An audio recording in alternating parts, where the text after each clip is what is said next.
আমার প্রশ্নটা হচ্ছে একটা হাদিস বিষয়ে, সেটা হলো এই হাদিসটা মেইনলি আর কি মানে খরিজি জঙ্গি তামিম আদনানের মানে অনুসারীরা মানে আমাদের বিরুদ্ধে ইউজ করে আর কি। এটা হচ্ছে যে ব্যক্তি মারা গেল অথচ জিহাদ করেনি, এমনকি জিহাদের আকাঙ্ক্ষাও ব্যক্ত করেনি, সে মুনাফিকের ন্যায় মৃত্যুবরণ করলো। এখানে মুনাফিকের ন্যায় যে মৃত্যুবরণ করলো এটা নিয়ে আমাদেরকে ফতোয়া দেয় তারা যে আমরা আহলে হাদিসরা মানে মুনাফিক। এই ব্যাপারে একটু যদি বলতেন। জি, কথা হক কিন্তু উদ্দেশ্য হচ্ছে বাতিল। রাসূলুল্লাহ বলেছেন মান মাতা, আপনার হাদিসটা যেটা বাংলা বললি মান মাতা, যে ব্যক্তি মারা গেল, ওয়ালাম ইয়াগজু, আর সেই ব্যক্তি যুদ্ধ করলো না, জিহাদ করলো না, ওয়ালাম ইউহাদ্দিস নাফসাহু বিল গাজওয়ি, আর সেই ব্যক্তির মনে জিহাদের কোনো কল্পনা বা অনুপ্রেরণাও জাগলো না, আগ্রহ জাগলো না, আল্লাহ যদি সুযোগ দেয় তো করবো, রেডি আছি, এই কথাও যদি না আসে সারা জীবন, তাহলে মাতা আলা শোবাতি মিন নিফাক, তাহলে সে কপটতার মুনাফিকির একটা শাখার উপর মারা গেল।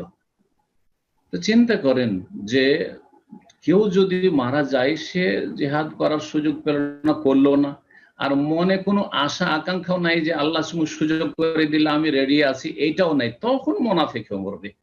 আর এই জঙ্গিরা কেমন করে জানলো যে সালাফি আহলে হাদিস অথবা অন্যান্য যারা মুসলিম ভাইরা রয়েছে তাদের মনে আশা আকাঙ্ক্ষা নেই, যে আল্লাহ সুযোগ দিলে প্রস্তুত আছে, কথা নেই, এটা কি করে জানলো? তারা কি আলিমুল গায়ব?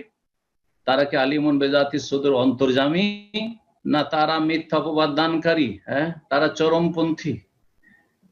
আর জেহাদের কথা অন্তরে আছে, অন্তরে আশা আকাঙ্ক্ষা আছে, মানে এটা সোশ্যাল মিডিয়াতে আপনার এই ফেসবুক যুদ্ধ করতে হবে, এই কিবোর্ড জেহাদি হইতে হবে নাকি, আর বড় বড় তাতে স্ট্যাটাস দিতে হবে যে আমরা জেহাদি, আর মানুষকে প্ররোচিত করতে হবে এই কাজের জন্য, যেখানে ক্ষেত্রে নেই, ফিল্ড নেই।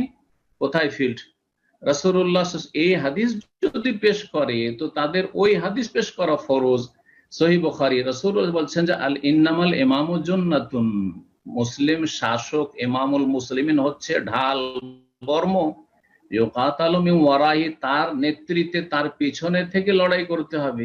তো ইমামুল মুসলিমিন কোথায়? ইমামুল মুসলিমিন যেই দেশে ওই জঙ্গি আছে সেই দেশের ইমামুল মুসলিমিন যখন নির্দেশ দেবে তখন ফরজ হবে। কথা বোঝা গেছে? জি হ্যাঁ, আল্লাহ যেন বোঝার তৌফিক দান করেন এবং মুসলিম জাতিকে হেদায়েতের পথে যেন রাখেন, আর মুসলিম জাতির যারা বিভ্রান্ত খারেজি রাফেজি তাদের অনিষ্ট থেকে আল্লাহ উম্মতে মুসলিমার যুবক যুবতীদের আল্লাহ যেন হেফাজত করেন।